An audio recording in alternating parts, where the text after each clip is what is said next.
So you're an amateur tattoo artist as well, right? Oh my goodness. Yeah. Well, I like to think I am. I've done a bunch of tattoos on myself. I don't know if you can see this one. I did this hand on myself. But I did this microphone starting there, kind of goes up around the arm here. Yeah. And I got a bunch on my body. I won't strip down, but I did like a bunch of different stuff on my own stomach. I was just like tattooing a big panther head on there with different colors.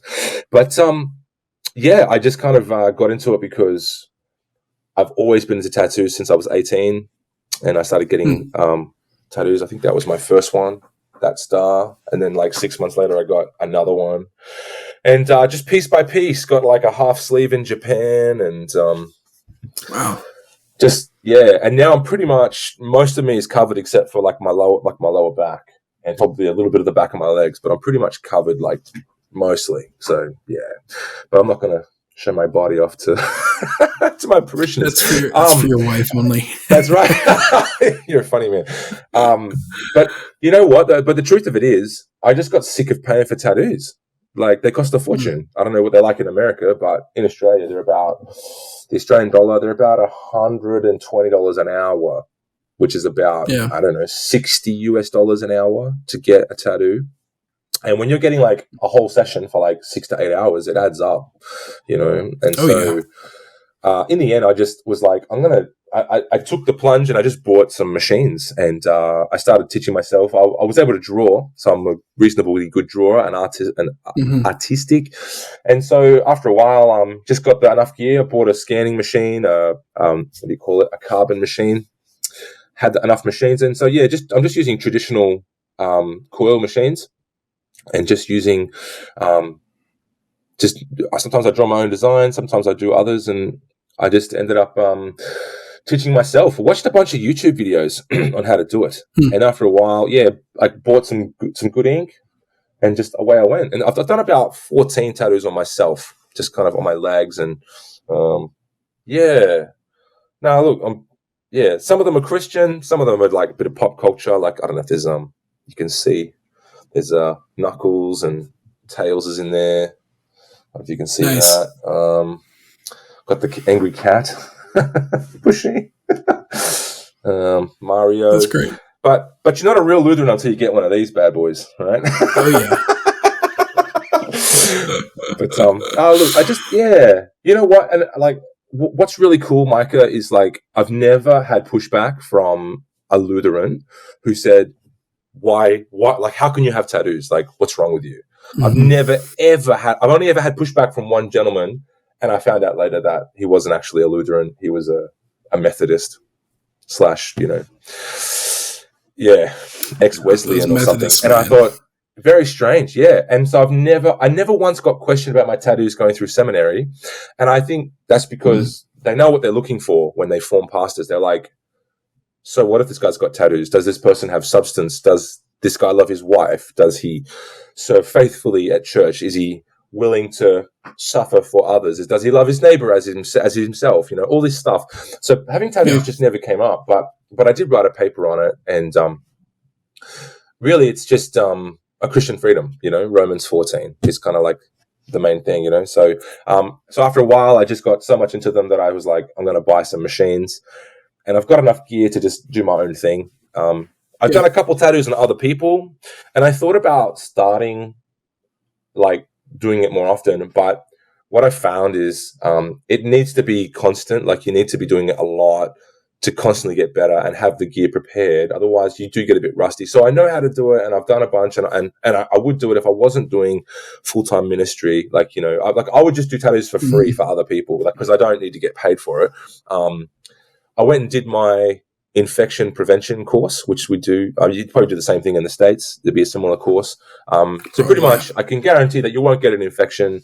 But yeah, it's just, you know, but it's cool. You know, the whole science of tattoos is amazing. Like, that you can stick ink, like a needle sticks into the skin and pushes ink into the second layer of the dermis and stays there for your lifetime. Like, just the way that, like, it's amazing. Anyway, so I don't know anyone else who does tattooing who's a Christian, or let alone a pastor.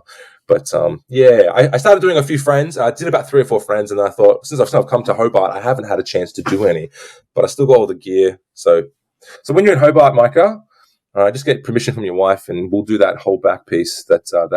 We'll do a Tasmanian tiger across your shoulder blades. That piece. Well, so like the tradition I grew up in, tattoos would have been anathema essentially. Right. And my wife got one on her arm, her forearm, inside forearm, and it's a line from the musical Wicked, which is because I knew you, I have been changed for good, and that's about her relationship with my sister, who they met and were friends before my wife and I even started dating. And then she got that a year or two after my sister passed away from brain cancer. Okay. So she's got one, and I don't think she's interested in getting any more. And I don't have any, right? And my whole thing is you can't improve on perfect, as my wife would say. Well, if I do get one, and I kind of want one, right? I'd like to. I think they're really cool. I think you can do some really neat things, but I'm a very kind of cautious, methodical person, and the thought of putting something permanent on me, I'm like, it better be something that is very meaningful and that I really want. And so I haven't. Sure. I've got a few ideas, but I've never, pulled the trigger on it. Right. So the first one's always the hardest. Always, like it was huge for me to get that star, and I just remember looking at that star for years, and then there was a moment there where I was like, "Did I make a mistake?" And then I was like, "Nah, it's all cool." And then I just got another one, and then after you get your first one and you're cool with it, it becomes I'm not even kidding. It can become a landslide, and so there's probably been a few times where I've had to check myself and go, am I getting this because I want to get this because I like it, or do I think it's cool? Like I never try to impress anybody. Like I always got it for me. But the big thing, I guess, for anyone who's listening, that the one key thing for Christians is, yes, you're free to get it. It's a Christian freedom. Does it have to be a Christian tattoo? No. Should it be? It probably helps. But the big thing is, when you get it, will it cause you to stumble in your faith or other people? Do you know what I mean? Like when they see it. So for me, just for those who are listening, whenever I'm leading public worship, I always, generally without exception, cover up with an alb when I'm leading worship. If you ever watch any of the services that we do online, you can watch them on the St. Peter's Lutheran Church in Hobart. Has a YouTube channel, and it's always live, so you get a full liturgy there and a sermon and everything. And I always cover up. I might only occasionally, like if it's just stinking hot, as it was in Gladstone, like I might wear a short sleeve T-shirt for something. But generally, I don't think there's ever been an occasion where I have. I think I've always worn a long sleeve shirt, even if I didn't wear an alb. So anyway, but it's just one of those things. Like I don't want someone else to stumble or be distracted because of them.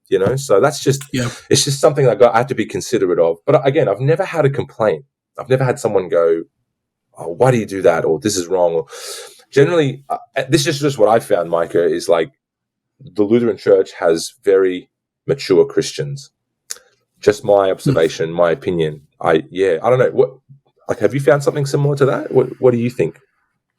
Well, I think there's probably a different focus because, like, just for example, the American Church, 90% of the Christians in the U.S. were from the Puritans and like the Reformed, right? So the nonconformists from the Church of England, Edwards, all that kind of stuff. Yeah. So there's and then of course you have Methodism as another strain, and then the Baptists who came out of the Puritans and the Congregationalists. Lutheranism was kind of transplanted much later, and I think there's a different kind of view of Christian living. Because Lutherans, it's beer and it's and it's tattoos are fine, I assume, and other things like that. Whereas the holiness movements like Pentecostal, Methodist, that would have been not like the Prohibition, that sort of thing. There's a much more focus on kind of the external behavior in some of those. So yeah. It's like, yes, there's like this focus on like what you do or the external rather than the internal, like what you cannot see by faith